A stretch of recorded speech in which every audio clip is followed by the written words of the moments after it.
Bonjour à tous, soyez les bienvenus sur la chaîne de l'Institut français de Vastou. Alors une question qui nous est souvent posée au sein de l'Institut, c'est en fait le Vastou, c'est une sorte de feng shui, puisque en fait on est dans le domaine du bien-être de l'habitat et autant les gens connaissent peu ou pas le Vastou, autant le feng shui, en général les gens en ont entendu parler, connaissent un petit peu, savent de quoi il en retourne. Et bien sûr, il y a un lien de parenté entre les deux. Nous sommes dans le même domaine. Mais je vais vous parler aujourd'hui des spécificités en fait du Vastu et quel est les domaines de recouvrement peut-être avec le Feng Shui, parce que bon, il y en a bien sûr. Euh, alors la différence, elle est déjà au niveau, je dirais, astrologique. C'est-à-dire que le Feng Shui est très, très lié à l'astrologie. D'ailleurs, si vous faites appel à une consultation Feng Shui et si la personne est vraiment compétente dans son domaine, elle vous dira que bon, ben, les conseils qui ont été donnés aujourd'hui, il y en a certains qui sont pérennes, mais il va y avoir des organisations dans la maison qui peuvent changer avec le temps, c'est-à-dire qu'entre l'hiver, l'automne, l'été, le printemps, eh bien, peut-être qu'il va falloir modifier certaines choses et alors d'une année sur l'autre, peut-être que la chambre que vous occupiez l'année dernière, ben, il faudra migrer et aller dans une autre chambre pour cette année. Donc, vous voyez, il y a une certaine contrainte temporelle dans l'organisation liée au Feng Shui. Bon, ça, c'est aussi quelque chose qui nous est rapporté par nos étudiants Vastu qui viennent du Feng Shui, hein, parce qu'il y a de nombreuses personnes qui se sont impliquées dans le Feng Shui pendant pas mal d'années, qui nous découvrent et bon, bah, ils se disent tiens, je vais venir me former au Vastu, ça fera un complément par rapport à ce que je pratique. Alors, je dirais oui et non, parce qu'en fait, on a quand même un regard assez différent dans la mesure où dans le Vastu, on va être dans les fondations de l'énergie, dans le structurel. Et les harmonisations qui sont faites en Feng Shui, en Vastu, on dit que on est plutôt dans le niveau secondaire, c'est-à-dire que secondaire, c'est pas péjoratif, mais c'est quelque chose qui est effectivement très fluctuant, avec lié à l'astrologie, ce qu'on appelle le Jyotish dans la tradition indienne. Alors que le Vastu, il y a une petite frange du Vastu qui est effectivement liée au Jyotish, à l'astrologie, mais pas le cœur du Vastu n'est pas là. En fait. Le cœur du Vastu, il est essentiellement euh, dans le structurel de l'habitat et dans sa protection sur le long terme. Une consultation Vastu ne nécessite pas de repasser 6 mois ou un an plus tard. Une fois qu'elle est faite, elle est faite pour durer. Alors, je vais prendre un exemple sur lequel il est important d'intervenir, c'est quand la maison, par exemple, est en diagonale. Diagonale, ça veut dire que l'orientation de la maison n'est pas dans la cardinalité, c'est-à-dire que les axes de la maison, hein, si on prend les murs porteurs extérieurs, hein, on va imaginer quand même une forme simple, la maison rectangulaire, voilà, une petite maison de base, et eh bien quand on regarde, il y a 4 façades de la maison, et si on regarde avec la boussole, on peut voir si la maison, elle est bien alignée avec les orients, c'est-à-dire l'axe nord-sud, est-ouest. Ça, c'est ce qu'on appelle une maison cardinale.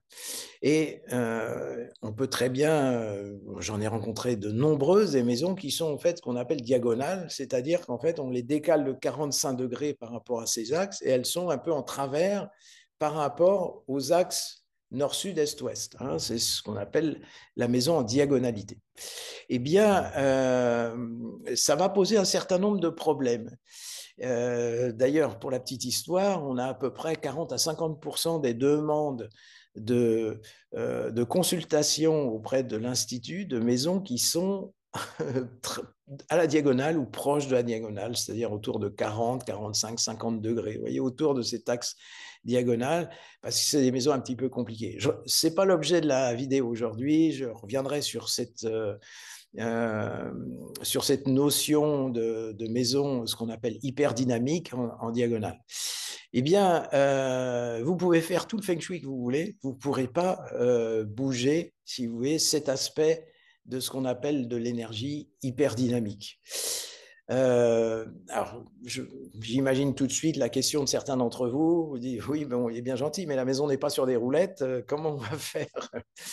Eh bien, sachez qu'il y a une méthode en Vastu qui permet, en fait, de réajuster la maison pour la mettre dans l'axe qui convient. Alors, je ne dis pas qu'il faut la mettre à 0 degré, hein, dans l'axe de cardinalité. Ça va dépendre. Il y a des maisons qui vont vibrer d'une belle façon en se rapprochant de la cardinalité. Il y en a d'autres qui vont rester dans une orientation un petit peu intermédiaire. Voilà, ça c'est du sur-mesure, hein. Mais il y a une manip précise, alors c'est millimétrique, ça ne requiert quand même une certaine expérience et du ressenti, pour caler la maison exactement dans l'axe dans lequel elle aurait dû être construite. Eh bien ça, si vous voulez, une fois que vous avez fait cette manipulation, hein, cet ajustement, cette harmonisation, ce qu'on appelle l'harmonisation statique dynamique, eh bien, le matériel est scellé, voilà, ça ne bouge plus. C'est-à-dire que vous pouvez revenir un an après, la maison, si vous l'avez mis à 20 degrés, elle est à 20 degrés, alors que peut-être physiquement, vous la voyez toujours à 40 degrés. Euh, et en fait, on va décliner comme ça un certain nombre de critères. Vous avez une toiture qui est complètement parasitaire, c'est-à-dire qu'il y a certaines toitures qui portent de l'énergie et puis d'autres, au contraire, qui étouffent de l'énergie. Eh bien, en Vastu, on va rééquilibrer en fait les toitures, les hauteurs, les orientations. Et ça, c'est énergétiquement, c'est fixé. Vous voyez? Donc c'est pour ça qu'on dit que le Vastu intervient vraiment dans le structurel. Voilà, bah écoutez, c'est un petit parallèle avec le Feng Shui qui reste à demain une très très belle discipline, hein, ancestrale elle aussi. Alors communément on dit que le Feng Shui c'est l'ancêtre, enfin le Vastu est l'ancêtre du Feng Shui. Oui, c'est vrai, mais il faut nuancer un petit peu dans la tradition taoïste, c'est-à-dire millénaire, bien avant même le Feng Shui, il y avait déjà une tradition au niveau de l'habitat.